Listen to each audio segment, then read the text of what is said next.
Hello and welcome. This is the National Drive Electric Week event for the Northern San Joaquin Valley. My name is Amanda Ibarra and I am your EVMC for the morning. My husband and I are both big proponents of driving electric, and we are a 2 EV household, so I'm very excited to be with you today. During this webinar, we're going to be presenting EV 101 and charging, which is a brief introduction into electric vehicles and charging. We'll also be having an EV close-up, which is videos with 3 different models of electric cars and some riding and driving within them. We're going to discuss the environmental benefits. We're also going to talk about financial incentives for EVs and chargers from the federal, state, and local sources. And then at the end, we will have a Q&A where you can ask your questions and get some answers from our panel of EV experts. So if you have any questions during the presentation, please type your questions into the Q&A button, and we plan to answer those at the end of the webinar. For any websites that may be mentioned in the webinar that you missed, you can always go to flowerdog.com/NDEW2020. All right, so our first presenter. Okay, so let us begin with our first presenter. This is Bianca Lopez. Bianca actively works with Valley Improvement Projects based in Modesto. Bianca, welcome to the meeting. Can you please tell us about some basics about EVs and charging? Of course, thank you. I will go ahead and share my screen so that we can start our presentation. Buenos días, bienvenidos a nuestra presentación hoy. Yo soy Bianca López y estoy con la organización de Valley Improvement Projects, proyecto de mejoramiento del valle. Ahora les voy a repasar un poquito sobre los vehículos eléctricos y sus cargas. So today, this morning, I will be doing the EV 101 and charging 101 for you guys here. So as I can start my presentation. Thank you for having me here, and thank you for being here today. Gracias. So,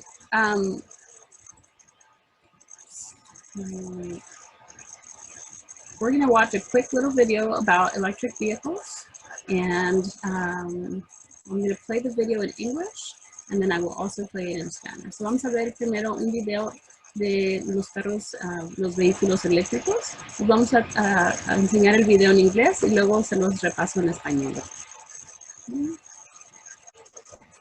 Limpios. Los 3 vehículos limpios más comunes que se conocen son vehículos eléctricos, híbridos enchufables, híbridos. Esta es Sofía, que no creía que pudiera pagar un EV. Luego, se enteró del programa de vehículos limpios del estado de California que ofrecía ayuda financiera. Me encanta tener un lugar de estacionamiento en el trabajo. Mi auto eléctrico no tiene emisiones de escape. Y debo decirte, me siento bastante bien por esto, porque sé que las emisiones impactan a mis pacientes con asma. En California cuesta aproximadamente la mitad para cargar un EV en comparación con llenar un auto de gasolina. Así que para mí fue una obviedad. Fue absolutamente la mejor opción para mí, porque conduzco distancias bastante cortas, casi no se necesita mantenimiento, puedo conducir en el carril de viaje compartido con mi etiqueta HOV y es gratis para cargar mi automóvil en mi trabajo. Este fin de semana, ella está pensando en llevar a los niños en un viaje por el norte. Ella sabe que la batería del auto puede recorrer fácilmente más de 200 millas y está planeando con anticipación para saber dónde están las estaciones de carga a lo largo de su ruta. La minivan híbrida enchufable de Jorge ha sido un gran automóvil para su familia. Nuestra familia tiene muchos gastos. Puedo cargar en casa o en el trabajo, así que mi viaje diario está cubierto por la electricidad, que es mucho más barata que la gasolina. Me encanta lo silencioso que es el motor. El cambio sin problemas entre motores de gas y eléctricos cuando estoy conduciendo por la ciudad es bastante genial también. El cambio continuo entre los motores de gasolina y eléctricos cuando estoy conduciendo por la ciudad también es genial. Cuando vamos a ver a la abuela los fines de semana, tenemos que viajar cientos de millas de distancia. El largo alcance del coche significa que podemos viajar la larga distancia sin preocuparme. A Jorge le encanta que su plug-in tenga dos motores, uno de gas y otro eléctrico. Los híbridos enchufables pueden tener una distancia de conducción total de hasta más de 500 millas debido a la combinación de los motores eléctrico y de gas. Con 3 niños, esa distancia de conducción es una cosa menos de lo que Jorge tiene que preocuparse. Claire acaba de comprar su primer auto, un sedán híbrido. Los híbridos no requieren carga y, como Claire no tiene un lugar para cargar de todos modos, un híbrido era el ajuste perfecto para ella. Mi auto recibe energía del motor eléctrico cuando estoy conduciendo por la ciudad y me encanta, porque no quería un automóvil que generara una tonelada de emisiones solo para ser mandados. Para la distancia, el gas y el motor eléctrico trabajan juntos. Debido a que no necesito conectarme cuando llego a la escuela, puedo tomar un lugar en la calle. Como primera vez que compra un automóvil y es estudiante universitario, Claire ahorrará dinero conduciendo un automóvil híbrido. Sus costos de combustible y mantenimiento se reducen a la mitad, en comparación con si compró un nuevo auto de gasolina. Los vehículos limpios son muy comunes ahora y vienen en varias formas y tamaños. Hay un vehículo limpio para tu familia, para tu estilo de vida, sin importar lo que sea. Y cada día son más eficientes y accesibles. Si está pensando en comprar un automóvil, ¿por qué no reducir sus emisiones y ahorrar dinero al cambiar a un vehículo limpio? Okay, so as you can see, these videos are very ¿Sabías? elaborate. Hay coches limpios y eficientes disponibles para usted. And here is the English version of that video. Thank you for being patient.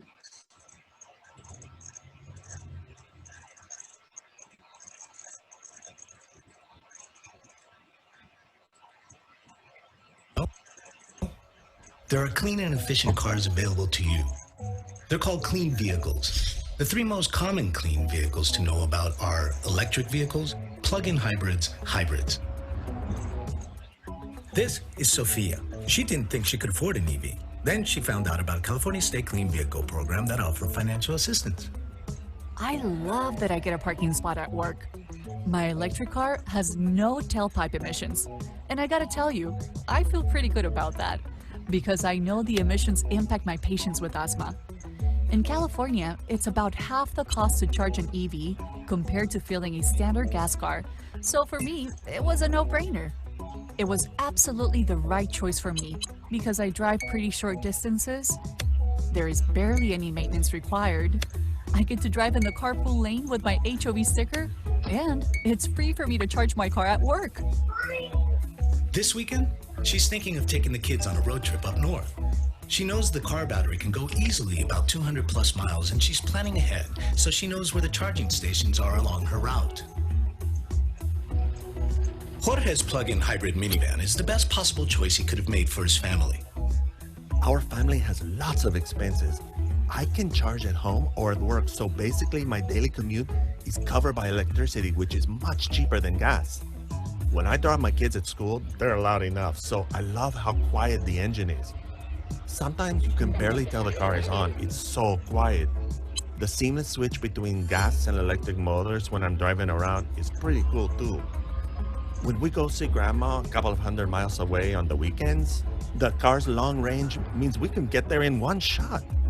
Jorge loves that his plug-in has 2 motors, both a gas and an electric motor. Plug-in hybrids can have a total range of up to 500 plus miles because of the combination of both electric and gas range.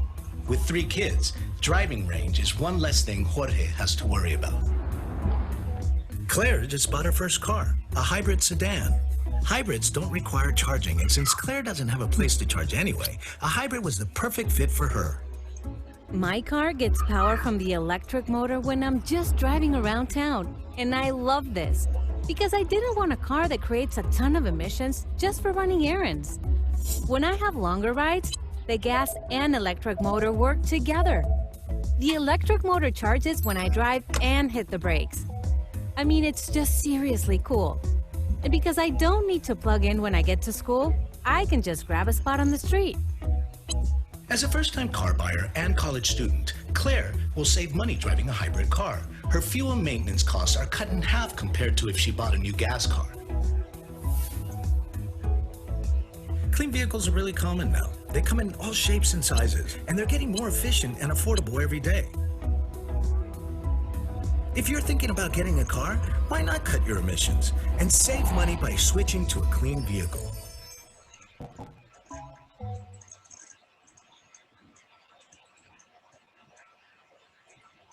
All right, so that was the Electric Vehicle 101, and so the different types of vehicles that are available for you. Watch those two videos. And so just to go over some of the basics of the vehicles that were presented here in this video, there's three types, as the video explained. One is a hybrid vehicle. It's still, gasoline is still the main source of the power, but it also has a battery. And the battery is recharged through it's called regenerative braking, and it converts energy and stores it into to run the motor. That's one type. The second type is el vehículo híbrido es uno de los vehículos que se mencionó aquí en este video. La mayor cosa de este vehículo es que todavía es de gasolina, pero también tiene la energía de una batería y se recarga a través del frenado. Y el frenado regenerativo convierte la energía a la almacena para hacer funcionar el motor. The second vehicle is a plug-in hybrid vehicle. It is gasoline and battery powered. It is fully charged in 2 to 10 hours, depending on the charging level and the battery size. It's still regenerative braking, also recharges battery. And you can plug this one in at home and in public chargers. El segundo tipo de vehículo es el vehículo híbrido, pero enchufable. La función todavía es gasolina y batería. Este también se puede cargar entre de 2 a 10 horas según el nivel de la carga y el tamaño de la batería. Se puede conducir en modo eléctrico, solo con motor de gasolina o combinado. Las opciones de carga pública y doméstica.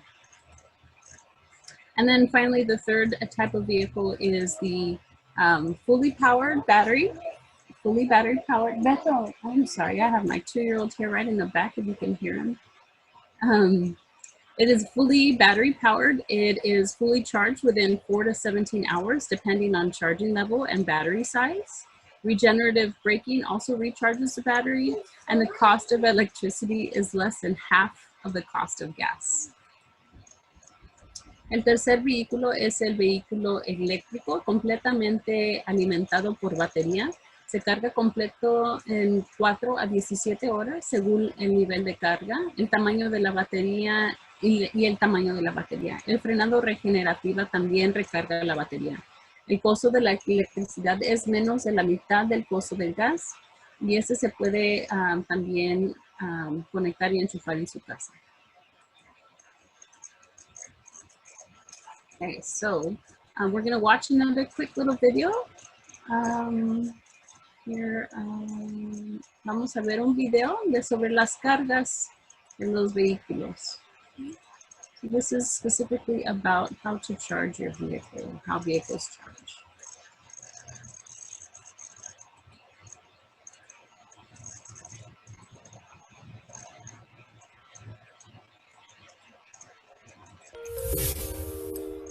You hear the sound? There are 3 charging options for an electric vehicle and plug-in hybrid. Level 1 is slow and steady. Level 2 is everyday efficient. And level 3 is fast and on the go.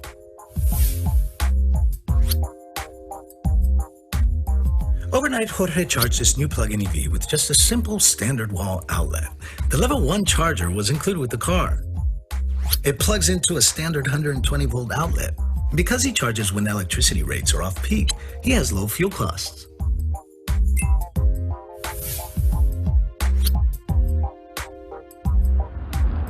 Sophia's building has 240-volt level 2 chargers. Each time she comes home, it just takes her a few hours to fully charge depending on how much she drove since her last charge. Sophia's building manager took advantage of the many charging station incentives and rebates and installed level 2 chargers for his tenants. Joe is on a road trip, so he's using level 3 fast chargers. Today, he stopped at one he knew was along his route for a 20-minute charge. When he first got his EV, he was worried about not knowing when to recharge. He found it's just like watching the old gas gauge because it clearly shows him when it's time to recharge. When Joe goes on longer trips like today, he uses an app to show him the charging stations across California. He travels across the state a lot, visiting his sons regularly in both Northern and Southern California. Joe knows he has plenty of options to charge across the state, and he always plans out which ones he'll stop at ahead of time. Joe has learned which level 3 chargers work best for him. With his old gas car, it would have cost him twice as much. His full charge costs him somewhere between $3 and $10 depending on the station's pricing structure and, of course, how far he drove. There are 3 ways to pay at a charging station. 1. Pay as you go. 2. Monthly subscriptions. Or 3. Free. Nationally, there are 47,000 public charging locations. In California, there are already 15,000. New charging stations are being installed around the country every day. If you're considering an electric vehicle, check out the charging options available to you. Between public charging and home charging, there are many ways to charge an electric vehicle.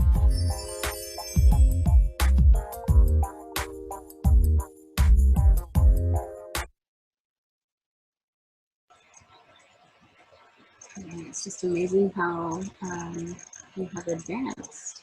So here is a video in Spanish. Aquí les voy a enseñar el video en español sobre las cargas de los vehículos eléctricos.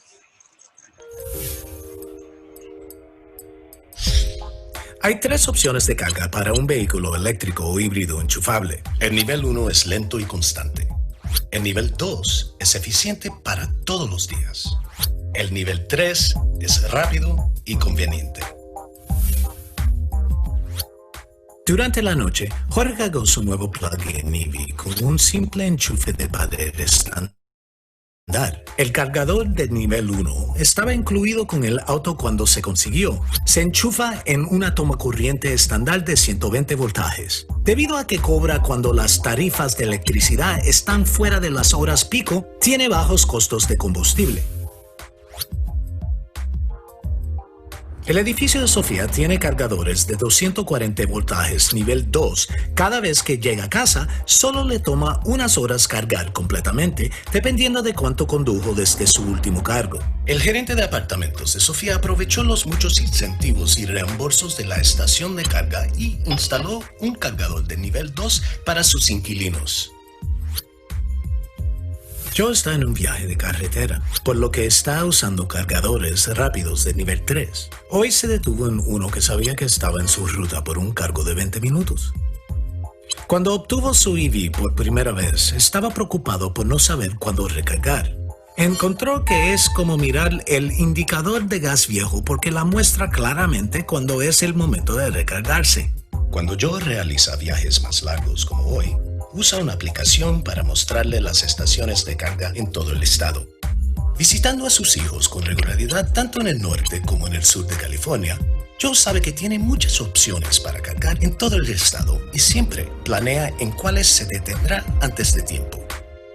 Joe ha aprendido que cargadores de nivel 3 funcionan mejor para él. Con su viejo coche de gasolina, habría tenido que pagar lo doble. Su carga completa le cuesta entre $3 y $10, según la estructura de precios de esa estación y, por supuesto, cuánto maneja. Hay 3 formas de pagar de una estación de carga. 1. Pago por uso. 2. Suscripciones mensuales. O 3. Gratis. A nivel nacional hay 47,000 lugares públicos de carga. En California ya hay 15,000 estaciones de carga. Se están instalando nuevas estaciones de carga en todo el país todos los días. Si está considerando un vehículo eléctrico, consulte las opciones de carga disponibles para usted. Entre la carga pública y la carga doméstica, hay muchas formas de cargar un vehículo eléctrico.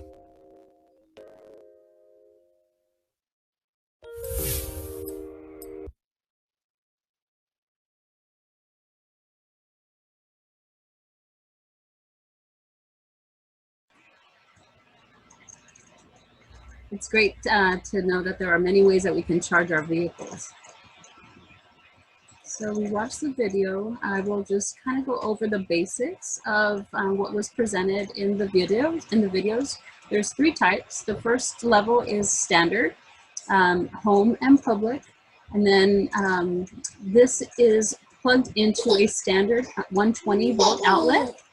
And all electric and plug-in hybrid vehicles come with a portable charging cord for easy home charging, which is amazing. The level 2 charging is faster. It's almost twice as fast. It's a 240 volt outlet. It can be hardwired, wall-mounted, or portable. And it's basically like one of those outlets that you plug into your clothes dryer. And then finally, the third one I'll go over after I review this in Spanish.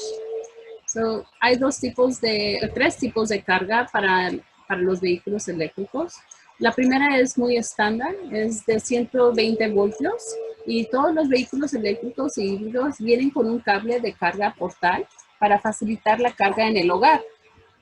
La segunda es más rápida, es 2 veces más rápido con 240 voltios y es como para donde uno carga o enchufa su secadora de ropa. So finally, the third is the fastest and its location is in public only. Its range per hour of charge is 100 to 200 miles, charged quickly with traveling.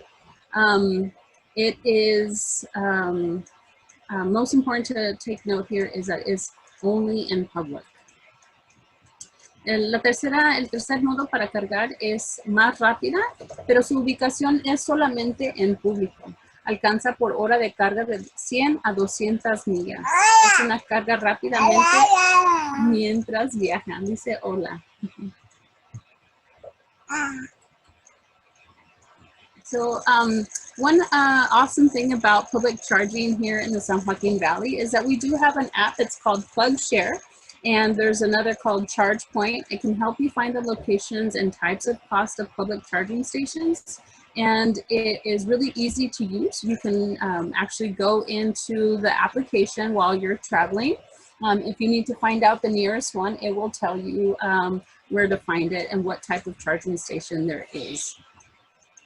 Hay una aplicación o 2 aplicaciones, PlugShare y ChargePoint. Uno puede bajar esas aplicaciones en sus teléfonos móviles para identificar las áreas de carga en áreas públicas. O si usted está en la carretera y necesita cargarse, es muy fácil identificar dónde están esas cargas. So that's it for the electric vehicle charging 101. It's really basic. We are, like I said, I'm Valley Improvement Projects, but we are part of a collaborative, and these are the organizations that can help you here in San Joaquin County. Muchas gracias. Yo soy Bianca. También soy parte de un colaborativo que les ayuda a obtener más información sobre esos carros vehículos. Esas son las organizaciones que también le pueden ayudar a obtener esa información. Muchas gracias. Thank you. Thank you, Bianca and Spider-Man there. We appreciate that. Hi. All right, next up, Dave is gonna, all right, we have a video showing the details of the Nissan Leaf, the Tesla Model 3, and the Tesla Model Y. Take it away, Dave. Okay, here we go. Hello, welcome to our virtual electric vehicle presentation. Today we will be presenting the fully electric 2018 Nissan Leaf. The Nissan Leaf is a fully electric car that relies on a 110 kilowatt electric motor that pumps 147 horsepower to the wheels. On a full charge, this car can carry you 107 miles. No more running out of gas or having to pay for it ever again. With a very sleek outside and comfortable interior, the Nissan Leaf certainly is a car that provides practicality and style. This car is equipped with a spacious glove box and heated seating. GPS is available on the front screen, along with a helpful backup camera on the rear end. This is a compact, clean air vehicle that rivals the four-cylinder engine market because of its ability to keep up while of course being 100% unreliant on fossil fuels. So if you're in the market for a car, think about making the choice to go green. Your wallet will thank you and so will the environment.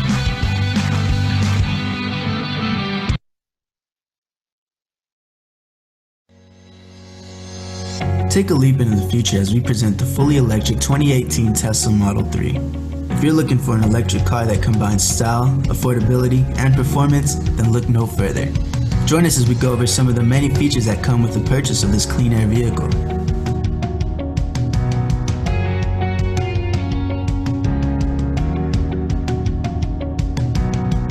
The knobs inside the car are limited to 2 located on the left and right sides of the steering wheel.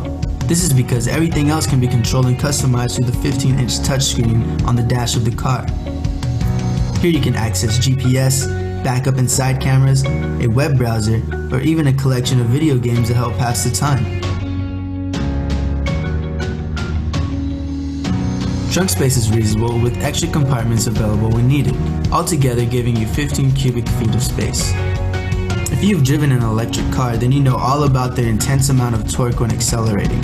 When you can go 0 to 60 miles an hour in 5.1 seconds, you'll find yourself keeping up with some of the most impressive engines around. There really is no reason not to buy an electric vehicle. As transportation innovations continue, fossil fuel engines will start to look like fossilized technology.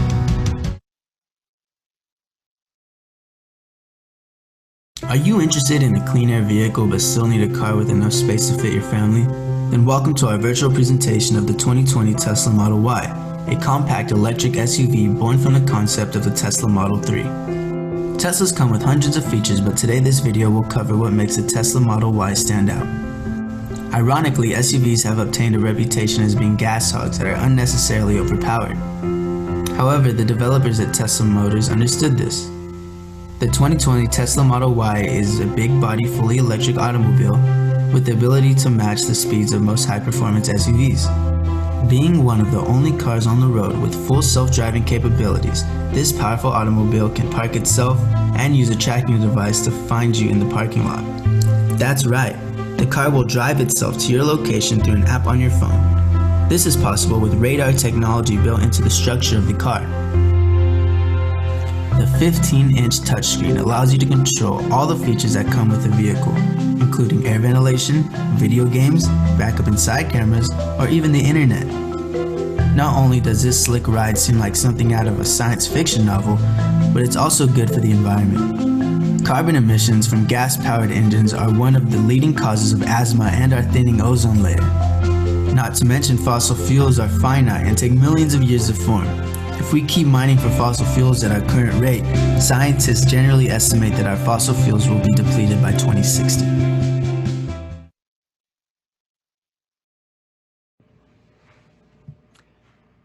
And there you have it. All right, those are some great videos. I'm a little partial to that Model Y. I don't know why, but perhaps. All right, our next presenter is Woody Hastings. Woody has served as the Climate Center's Energy Program Manager since 2010. He's an energy and environmental policy analyst, a strategic planner, and a community organizer with over 30 years of experience in the nonprofit, governmental, and private sectors. Woody, welcome to the meeting. Can you tell us about the environmental benefits of EVs? Woody's muted. Oh, Woody, I think you're muted. Getting myself off mute. Yep. Thank you very much, Amanda. And yes, I will do my best to do that. I'm sharing my screen right now. Can you, hold on, let me just get back to this because I want to stop my video, share my screen. All right, you should be able to see my opening slide. And I see a nod and a thumbs up. Great. All right, well, let's get rolling here then. Well, good morning, and thank you, Dave, and thank you all for having me. Thank you all for being here. As Amanda said, I'm Woody Hastings. I've been with the Climate Center for 10 years. I'm also managing our Emerging Sustainable Mobility Program. The Climate Center is a nonprofit organization founded in 2001 with a mission to reduce greenhouse gases at speed and scale commensurate with the science, starting in California. And that did not advance, so let's try this. Okay. So let's not forget why moving rapidly to clean mobility is so important. We are already in the age of consequences of the climate crisis. This is San Francisco on September 9th, shrouded in an orange glow from all of the wildfires, which were undoubtedly exacerbated by global warming. Just this past Wednesday, September 23rd, Governor Newsom issued an executive order. It requires that all new cars sold in California in 2035 be zero-emission vehicles. This is not just symbolic. The executive order sets us on a trajectory to phase out gas cars, which means ramping up EVs fast. It's a huge signal to the automobile industry, and we should expect other states and maybe even countries to follow. By the way, we're not the first. Other countries have already done this, so it's not sort of a Looney Tunes California thing. There's about a dozen other countries around the world that have passed fossil fuel car phase outs. So switching away from gasoline cars is a twofer.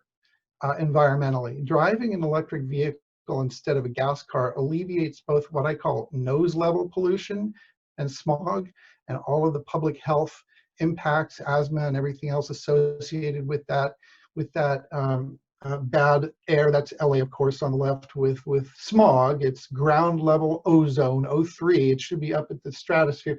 They just mentioned in that video thinning of the ozone layer. It belongs up in the stratosphere, not down here in the troposphere at our nose level. And so anyway, so that's smog.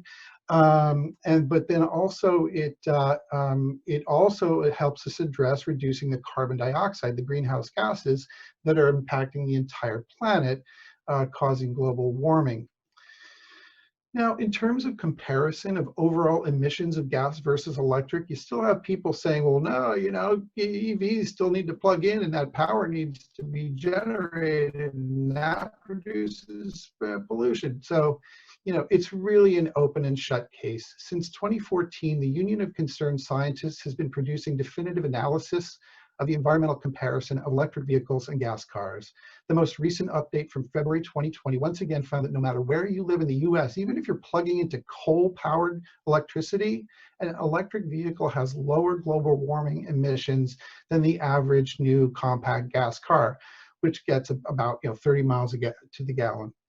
And the picture only keeps getting better as the grid is cleaned up. And if you look there at California, you see that driving an electric vehicle is roughly the equivalent of driving a 122 mile per gallon vehicle. So why focus on transportation in terms of our program at the Climate Center? We're really going to be ramping up our transportation sector work. So in the blue section at the bottom of this diagram, you see that the largest source of greenhouse gases in California is from the transportation sector. I like this chart because it further breaks it down so that you can see that that our cars, what we're driving around, is most of that transportation sector. All the other things, you see those little slivers of blue over there, those are the other transportation things. It's our cars, it's most of it, and it's going in the wrong direction. Although California has been reducing its overall greenhouse gases, that sector has been ramping up bit by bit, about 1% per year. So of that 28% that I was just talking about 22% of that comes from a relatively small number of vehicles. About 80% of emissions come from just 20% of the vehicles on the road. So there is some low-hanging fruit, but it is not really easy to pick fruit. We need programs that place electric vehicles in the hands of lower income folks that drive a lot of these older vehicles, providing them with an opportunity. I mean, to get into one of these EVs, they're not cheap to buy. I want to touch on the cost in a moment, but the upfront cost is still pretty high. And we also need to disincentivize the enormous SUVs, purchase of those SUVs. There's about 200 million SUVs in the world. If they were their own country, they would be the 7th largest greenhouse gas emitting country in the world. So coming up are several slides I want to touch on policy. At the state level, most transportation policy is decided at the California Transportation Commission, the Air Resources Board, and in the State Assembly and Senate legislative committees. And then there's also a lot that happens at the local government level, at the local level. And it's a great first place for folks to engage. So I just wanted to just mention those agencies. So if you're interested in getting involved in the policy questions, that's where you'd want to be. And you know, something that's timely right now is that Caltrans is currently receiving public comment on their long-range plan. So now is the time to weigh in and demand that they adopt measures that support electric vehicles and facilitate EV adoption. And you'd visit ctp2050.com for details on what their current plan is and where there's gaps, and you know, urge them to help advance infrastructure for EVs. So, you know, to achieve our ambitious greenhouse gas reduction goals, we need to at least double the current goal for EV adoption. There's a current goal of 5 million. And so we need to figure out how to make charging available for apartment dwellers and others and make it ubiquitous. So, you know, a lot of work to do. So I just wanted someone else might be touching on this, but I just wanted to touch on the fact that Cal EVIP is the program that has incentives for the purchase and installation of charging infrastructure and vehicles. So that's a good place to go, calevip.org.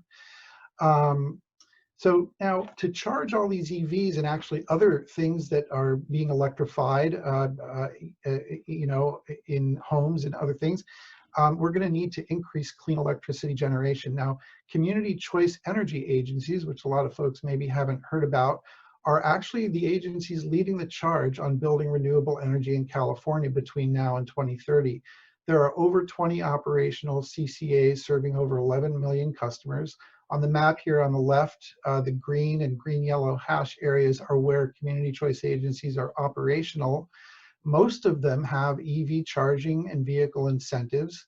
I know that in Manteca there's no CCA, but you know, the city of Stockton just recently launched a study of community choice, and Manteca should consider looking into it as well, and maybe even collaborating with Stockton on a CCA, because that can really help advance the opportunities for folks in their communities.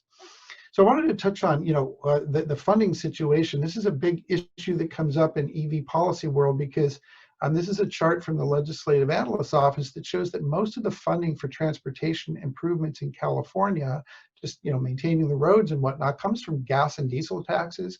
So if we are planning to radically reduce gas and diesel use, some other means of generating revenue needs to be identified. So one of the things that has been suggested has been to institute what are called vehicle mile travel fees, or road use charges, based on how much you drive. And that has been suggested as a viable alternative. Now, meters would need to be placed in the vehicles to sort of tick off how much you've been driving. So there are some privacy concerns that have been raised around that whole question. Let's see.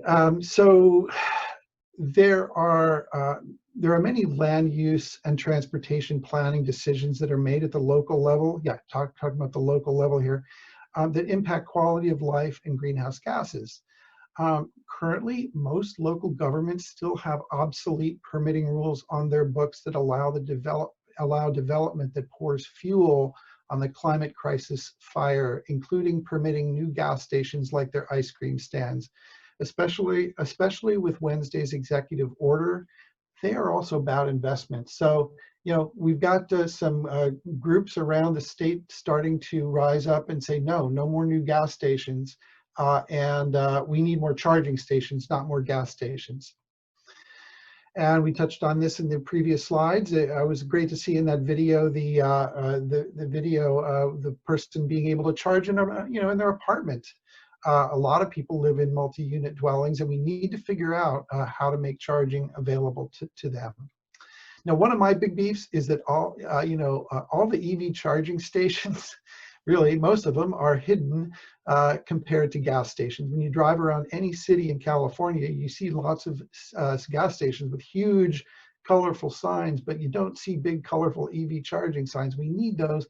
Not so much for the EV drivers, because you saw that the EV drivers can use things, the apps like PlugShare. They know where to charge. You know what it's for? We need to have this as a public awareness campaign. Have those EV charging stations visible so that people driving around in gas cars can see that there are EV charging stations around as well. These little dinky little signs, that you see, that's just inadequate. So, and we heard 15,000 EV charging stations in California.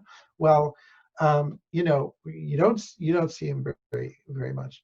Okay, so one of the really critical factors to understand about the purchase price of an EV is that the purchase price is only a total fraction, a tiny fraction of the total cost. Comparing only the purchase price doesn't make sense because it misses the fact that driving costs something like 4 to 10 times as much per mile in a gas car, and gas cars have vastly higher maintenance costs, especially older cars. So the only meaningful comparison is the all-in cost, total cost of driving. On that point, EVs are already cheaper. If you drive a typical amount, in most cases, it will depend on what car you are comparing to your EV, your annual mileage, and the cost of gas and electricity. So it's complicated, but overall, much lower lifetime costs for an EV.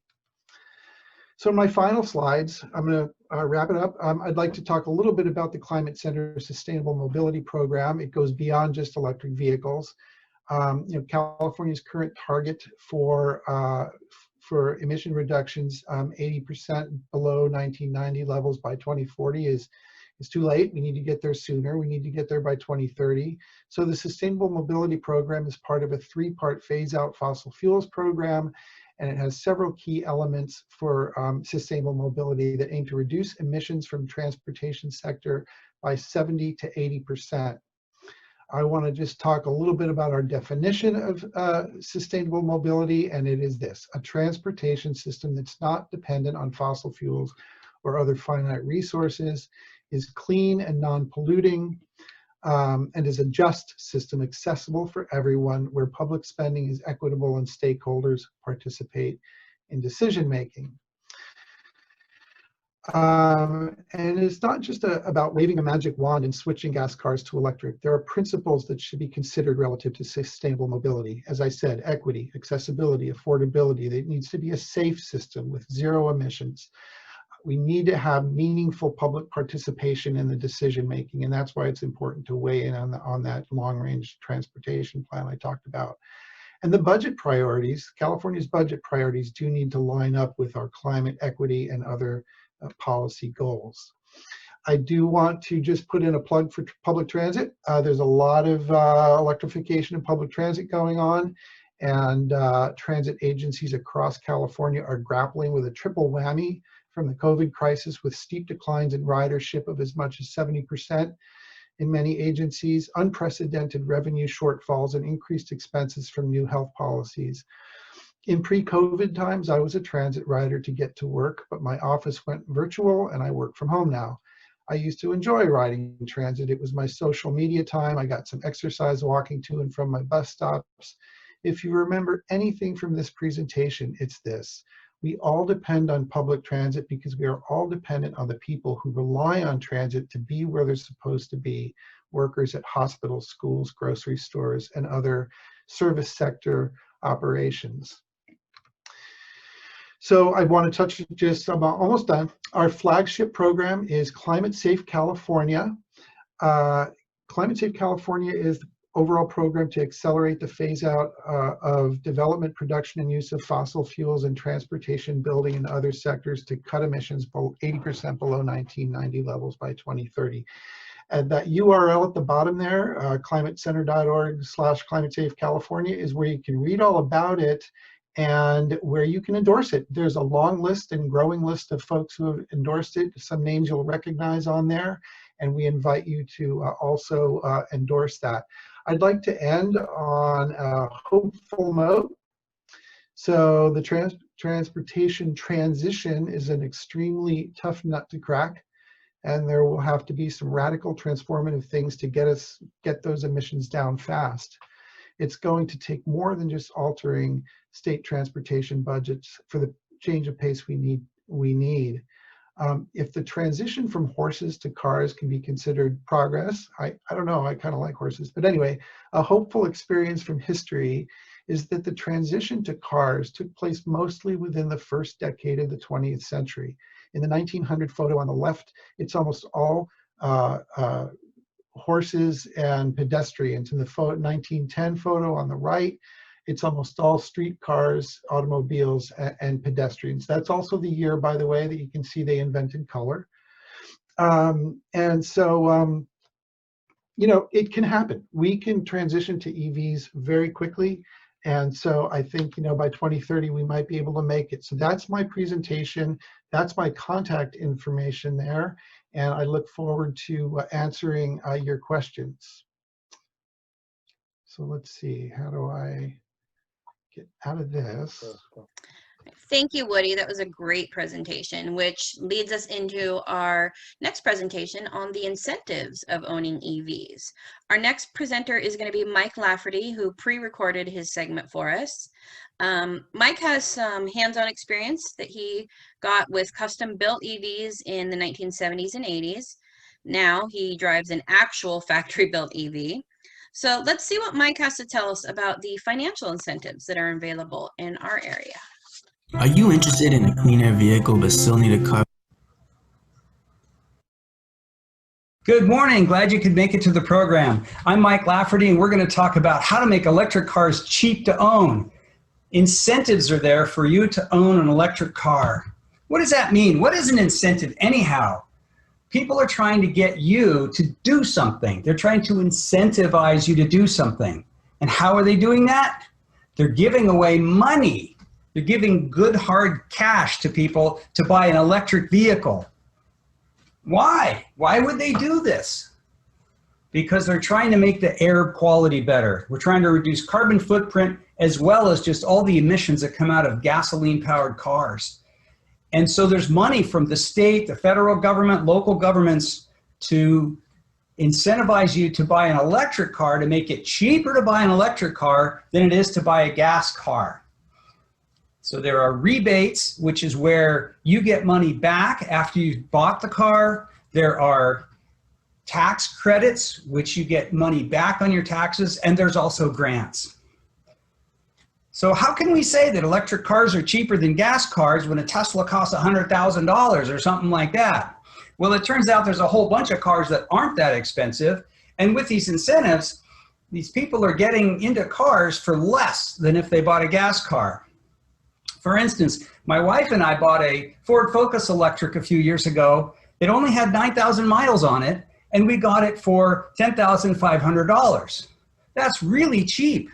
The gas car equivalent would have been $16,000. It was only 18 months old. It's like a brand new car.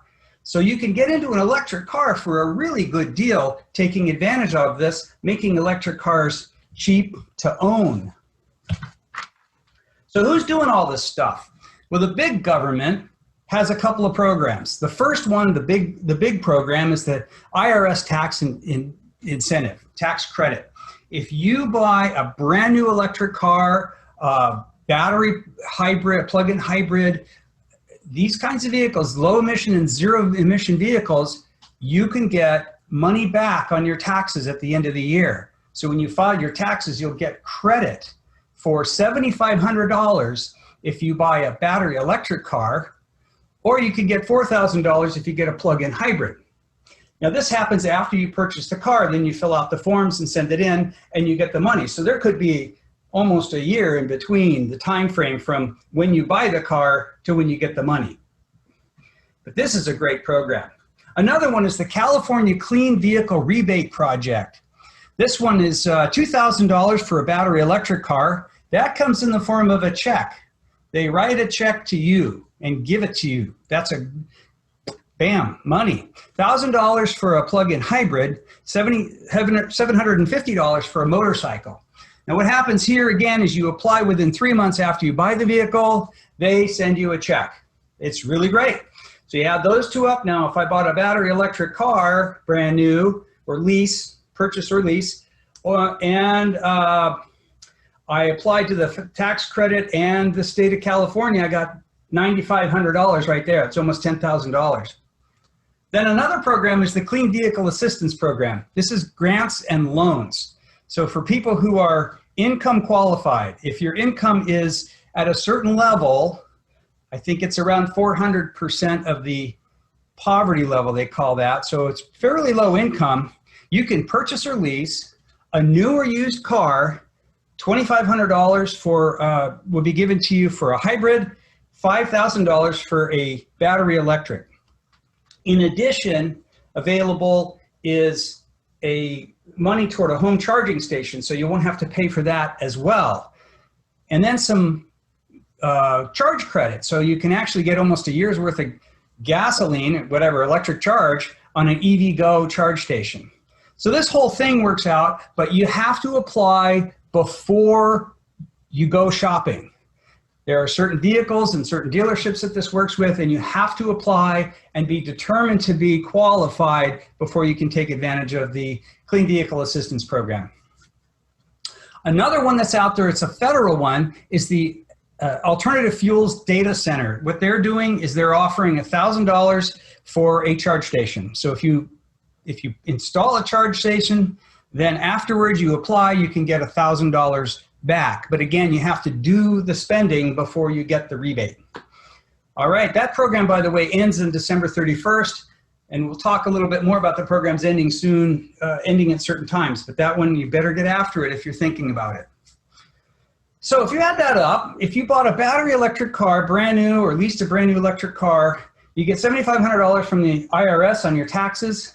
You can get $2,000 from the state of California. You can get $1,000 from the Alternative Fuels Data Center for your charge station. That sounds like $10,500 off the top, which makes electric vehicles cheap to own. I suggest you get one. All right, let's move on into local government. The San Joaquin Valley Air Pollution District has really struggled to try to improve the air in the valley. It's a real challenge because of the geography of the valley, and the state is constantly pushing on them to try to improve. So they're really trying to get old cars off the road, not just make it easier to buy a new one, but also to really pull cars off the road. So if you have an old car, like 1999 or older, and it's a high polluter, they will actually pay you to get that car off the road. It depends on the economics of your household. It depends on the economics of the county as to how much that is, but it's in the range of $2,500 to $9,500 grant money that you will get to buy an electric car instead of a gas car to replace your old clunker. Also $3,500 to $7,000 for a plug-in hybrid. So you can get either kind, and they will give you grant money if you qualify. The car that you buy has to be newer than 2013, so it has to be a fairly new car, and they'll actually help you get it. So in the example I was giving earlier of the 2014 Ford Focus electric that we have, that car was 2014, 9,000 miles. We bought it in 2016, 18 months old, and it was $10,500. Now, if our income qualified, we could have bought that car and perhaps got $9,500 back if we were low income. So you might be able to go out and buy a fairly new electric car for almost nothing if your income is qualified and you're in the right county within the San Joaquin Valley. So this is a really important thing to replace your old car. So if you have an old car, you wish you had a newer car, you might be able to do that for $500 or something. I'd look into it. The other program is the Drive Clean rebate. This is a program where you get money back after you bought the car, and it's for new vehicles only. It's any income level. However, there's an eligible vehicle list. So they have a list of the kinds of cars that are allowed. It's like 40 cars, and you know, that's just models. There's also styles and paint colors beyond that, but it's just like 40 main models. That's a lot of them. And so you're not going to have trouble finding the right car. on the eligible list, most likely. You also have to go to eligible dealers, and that stuff's all on their website if you need the details on that. But you can get like $1,000 for a motorcycle, $2,000 for a plug-in hybrid, $3,000 for battery electric, and it doesn't depend on your income level. You just have to be in the right county in the San Joaquin Valley. So the issue is the local governments are trying to comply with the state standard for air quality, and they're struggling, so they're willing to give you money to buy an electric vehicle, because vehicles are the big thing that mess up the air the worst. You can only take advantage of one of these programs at a time. You can't do both. But let me tell you, if you take advantage of either one, it makes electric vehicles cheap to own. So I'd get one. All right, so let's move on into the next thing, which is the utilities. This is a completely different thing, in addition to all the stuff I just mentioned. Now with Pacific Gas and Electric Company, if you get a clean vehicle, you can get an $800 check. After we bought our electric cars, we get an email from them because we're a PG&E customer, and it says, if you have an electric vehicle, fill out this form and we'll send you money. So we filled out the form and they sent us money, $800. The idea was that we would use it to put in our charge station. We already did, but we could have used it for the charge station. So essentially we got a charge station for free. That's a really good deal. And it makes sense that they would do that. In addition to that, the electric companies have electric vehicle rate plans. And what those do is make it so that when you're charging your car in the middle of the night, they're really trying to get you to do that. They give you a really cheap electric rate in the middle of the night to charge. And that means that you can also do your laundry at night and do your dishes at night and all that other stuff. In the end, when we changed and got an electric vehicle, went to the electric vehicle rate program, our electric bill did not change, even though we were driving all over the place in our cars. Kind of like, think about it like, if you get an electric vehicle and you get the rate program, it's like you don't buy any more gasoline, ever. It's like really cheap. It helps a lot. So you got to look at the vehicle rate plans as well. The Modesto Irrigation District also has a program where they'll give you $500 for a charge station. So if you need to get an electric car and you can put a charge station in the garage, $500 comes from them. So these utilities are trying to incentivize people as well. It's a great program. By the way, that's on top of all the other stuff. So I talked about if you bought a brand new electric vehicle, you get the $7,500 from the tax credit and $2,000 from the state and $1,000 from the alternative fuels deal, and you can get another $800 or $500 from your utility. Now you're up to $11,000 that you've gotten as incentives. That's a pretty big motivator, I think. That's a bunch of money. So I think electric vehicles are cheap. The next thing is just generally, let me talk about a couple things there. Don't wait. All these programs have a certain amount of money issued to them, and when the money runs out, nobody else gets it. So what you need to do is act quickly to get an electric vehicle, apply for the programs, get the cash, because when it runs out, it runs out. As I mentioned, the alternative fuels program is already going to die December 31st. There are other programs that have fixed dates, but most of them are money-based. Many require application first. I mentioned those earlier. In particular, the San Joaquin Valley programs do. It's best to do that so that you know how much you can get and where it is and all that. So get the applications turned in. A lot of that can be done online. Several of these, all these organizations have online applications.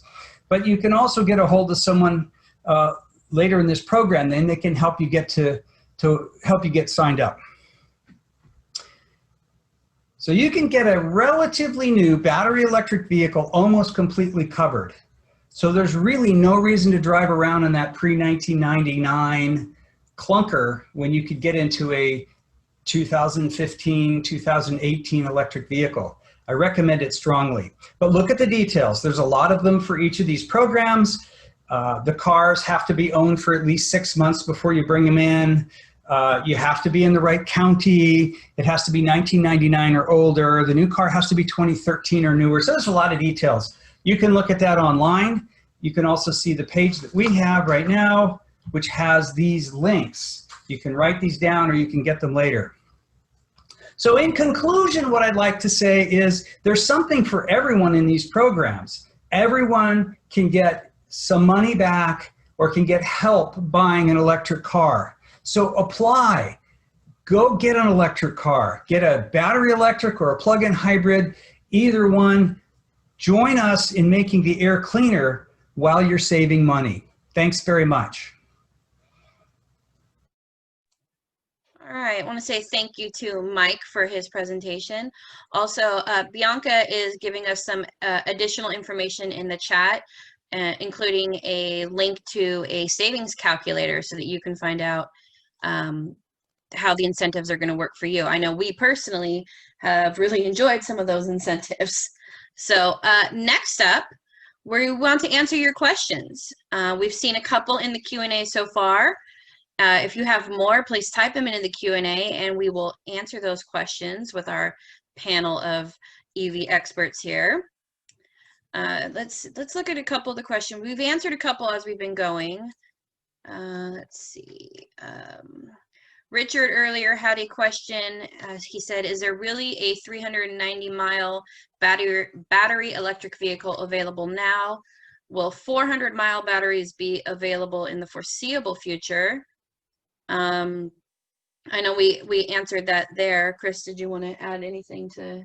Richard or Woody had a good answer there. They are kind of expensive right now. Tesla typically has the highest range. I know the Chevy Bolt has a really good range too, just under 300 miles. So yeah, we put in the chat that currently Teslas have the highest mile range. You can get 400-mile range Model S right now for around 75,000 new, or around 300-mile Model 3 or Model Y for 40 to 50,000. But like Mike and Bianca have given us information, even though the initial purchase price is somewhat expensive, with all those incentives, it really, plus the cost of ownership, the lack of maintenance, you're really looking at, it's actually quite a cost savings. If anyone else wanted to add to that, otherwise I'll move on here. Let's see. Heather asked, oh, go ahead, Woody.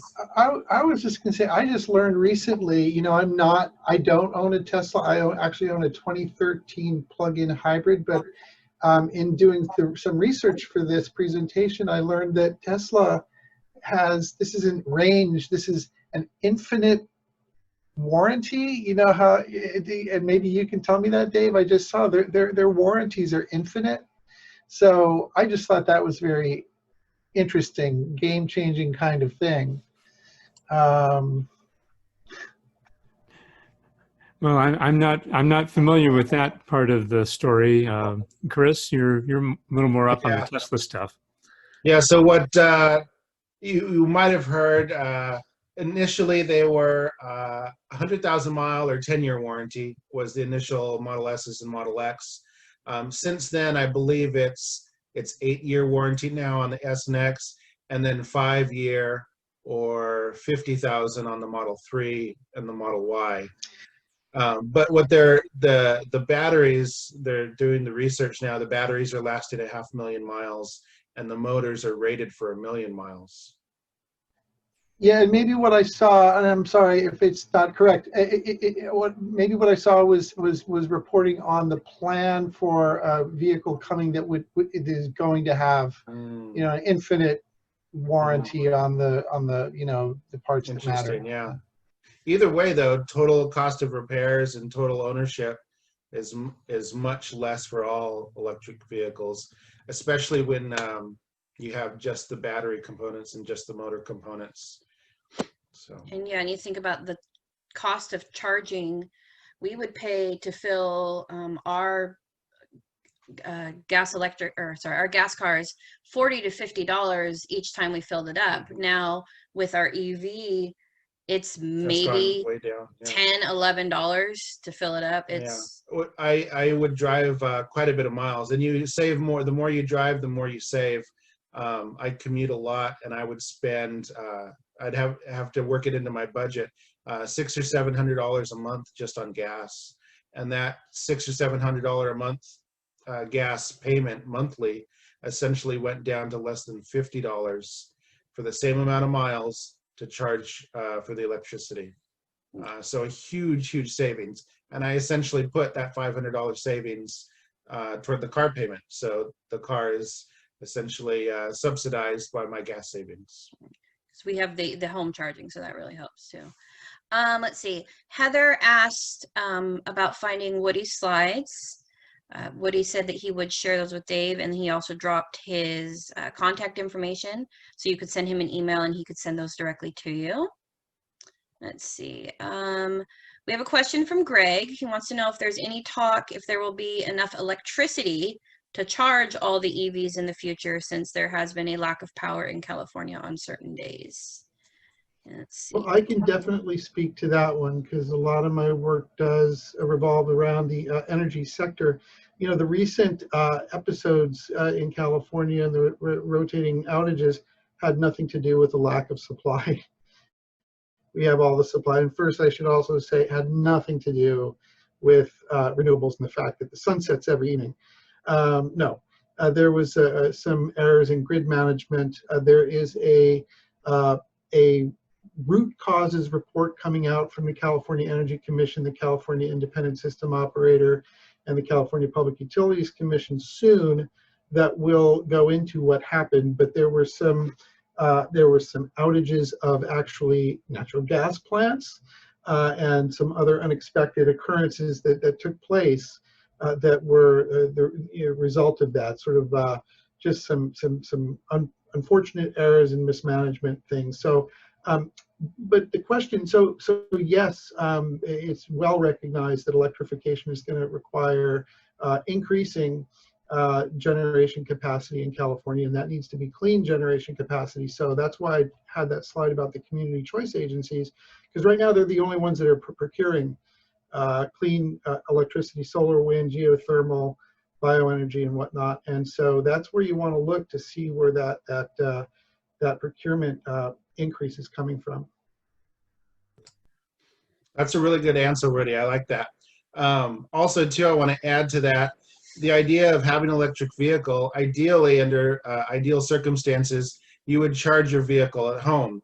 And a lot of times, I know we did, a lot of other EV owners, once you get that EV, then you're kind of incentivized to save even more money to put solar on your home. So the idea, under ideal conditions, you would have solar on your roof and you would be charging your car with sunlight. So you would be, so the only time that you would really need to use any public chargers would be the seldom road trip, especially if your EV has 200, 300, or 400 miles. You'd be able to charge almost 100% of your usage at home. And also too, the grid's always getting greener, especially here in California. A lot of areas are putting up solar, a lot of cities. I know Moss Landing is putting in a huge solar grid and battery storage unit to help replace and help even out a lot of those grid strains like Woody was talking about during peak times.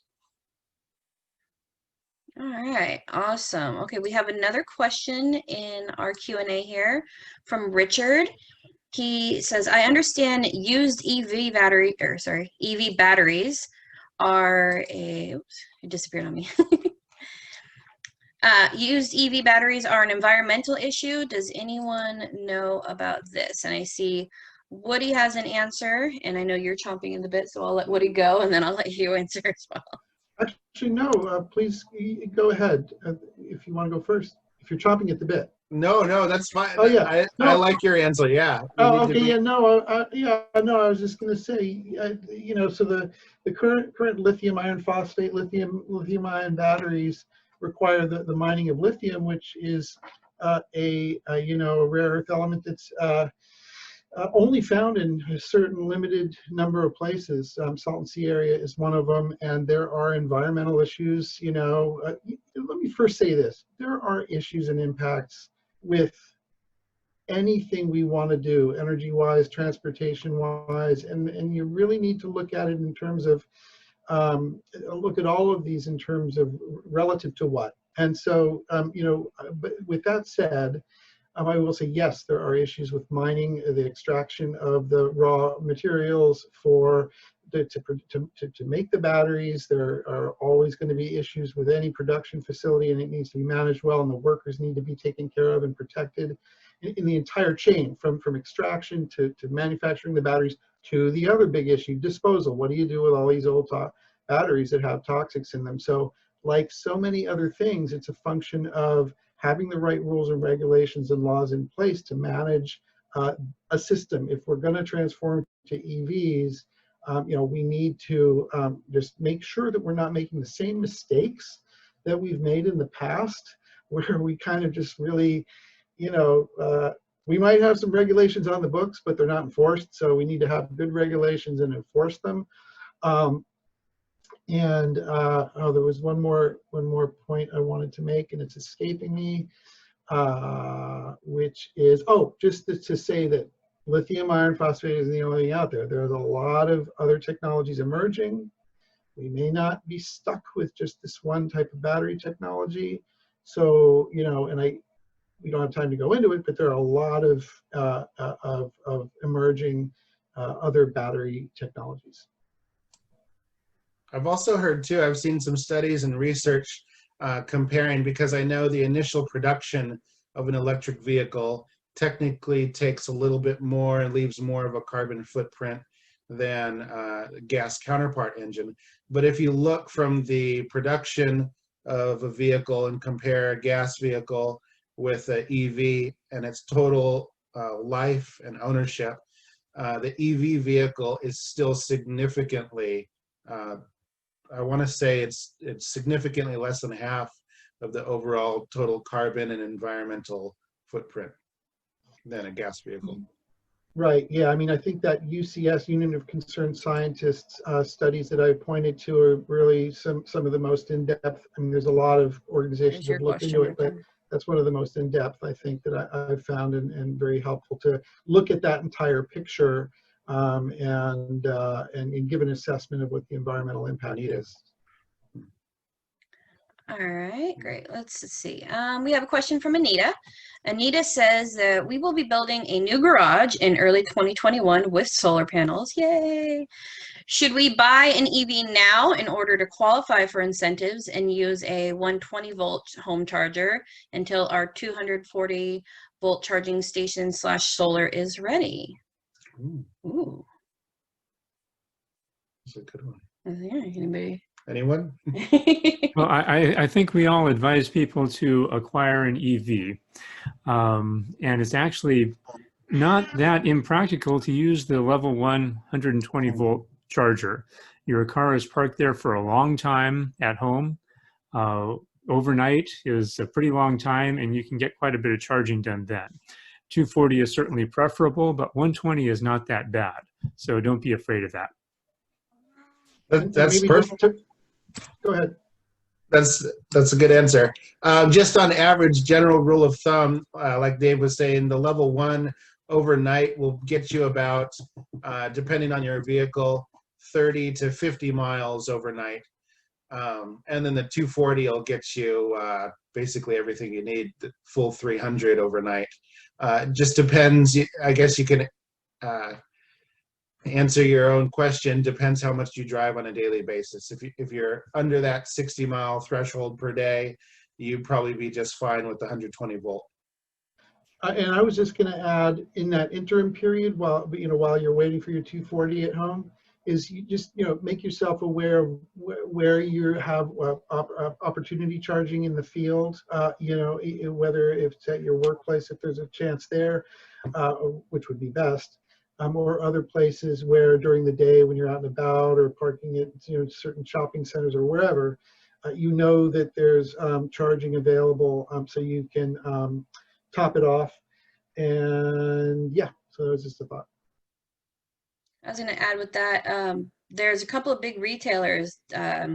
Target has been partnering with Tesla, and so you're seeing more Tesla superchargers at Target locations. And then Walmart has partnered with Electrify America. So you're seeing some of those other charging stations at a lot of Walmarts. So some of these big retailers are getting into the spirit, and so we're seeing more charging stations. Part of the agreement, though, the nice thing about the Target and the Tesla, they made an agreement to also put in charge point stations, which is great for all the plug-in hybrid EVs, because their charge point is the J772 connector, and Target is providing a lot of those locations 2-hour free charging, so you can juice up while you go shop even in a non-Tesla, so which is nice. All right, let's see. We have another question here. Greg Miller says, I've been hearing of new technology batteries which will decrease cost and increase range. Have you heard of this also? I know you. Yes, I have heard of this. We just heard about this on September 22nd on Battery Day for Tesla. There's also a number of other, I know GM has announced their Ultium battery, projected to come out, I think, in 2021 or 2022. So battery technology is constantly increasing, battery density is increasing, and battery cost is decreasing. And also, too, like what he mentioned, the environmental impact is also reducing, because I know a lot of the companies are under pressure to reduce the cobalt and acquire lithium in sustainable and environmentally friendly ways. Chris, can you tell us a little bit about what happened on Tesla's Battery Day? Yes. So Tesla has found a path. They've been secretly producing their own cells. Typically, they get their cells in Nevada. They have a partnership with Panasonic, and also in Asia with CATL and LG. And they've been getting a lot of their cells from other manufacturers. But they've also been kind of secretly doing their own secret sauce of battery design here in Fremont to kind of come up, because they're battery constrained, so they need more and more batteries, even more so than others can provide. So they found a path, and they found a way. They've been able to produce a cell that has 3 to 4 times as much energy with lower heat. So when you charge it, it doesn't have they remove the heat problem, and it costs half as less. So they've been able to reduce the cost by 50 to 60%. So that's good news for all of us, because that means lower cost cars with higher range, and really tips the scales to make in the coming years the gas car kind of obsolete, because the EV is so much more efficient and cost effective for our families.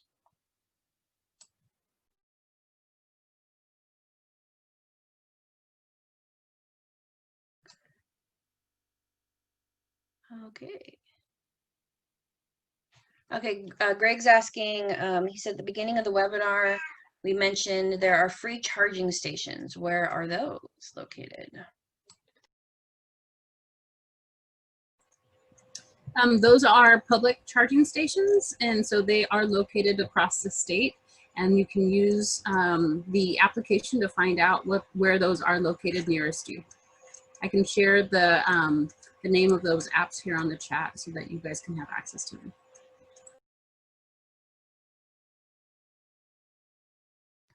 And I know we have Lucia here and Bianca. If anyone has any questions in Espanol, we have our beautiful translators here to help us as well. So, let's see. We have any more questions?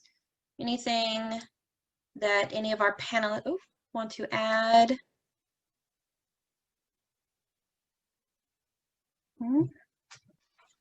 I'll just add that what the little image that I've chosen to use behind me is an image of a complete street, and it's just this concept for having a world, a transportation system where the roads aren't just for cars anymore. It's designed to be use active transportation, all these bicycles and pedestrians, but also all these micro mobility, these little EV things we see whizzing around, skateboardy looking kind of things, and other you know, and people in wheelchairs, whatever, people should be able to move around, and there need to be more green spaces, and we need to have, you know, accessibility, and it needs to be more pleasant. So really getting away from this 20th century notion that a road is just for cars, you know, but that it's you know, it's for a multiplicity of uses. I just wanted to punch that in there.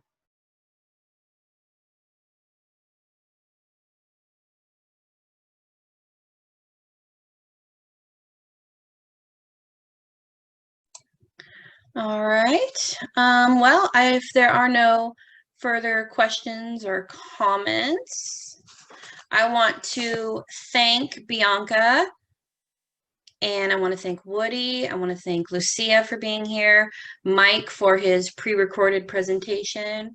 Thanks goes out to Alec Castellano, hope I'm saying that right, for video production, and for Dave Atherton for his technical operations. Yay! I have been your EVMC, Amanda Ibarra, for a list of resources, thank you, related to the webinar. You can go to flowerdog.com/NDEW 2020. This concludes our webinar. Thank you all for attending, and have a great day. Bye. Thank you. Bye. Thank you, everybody. Thank you. Thank you. Bye.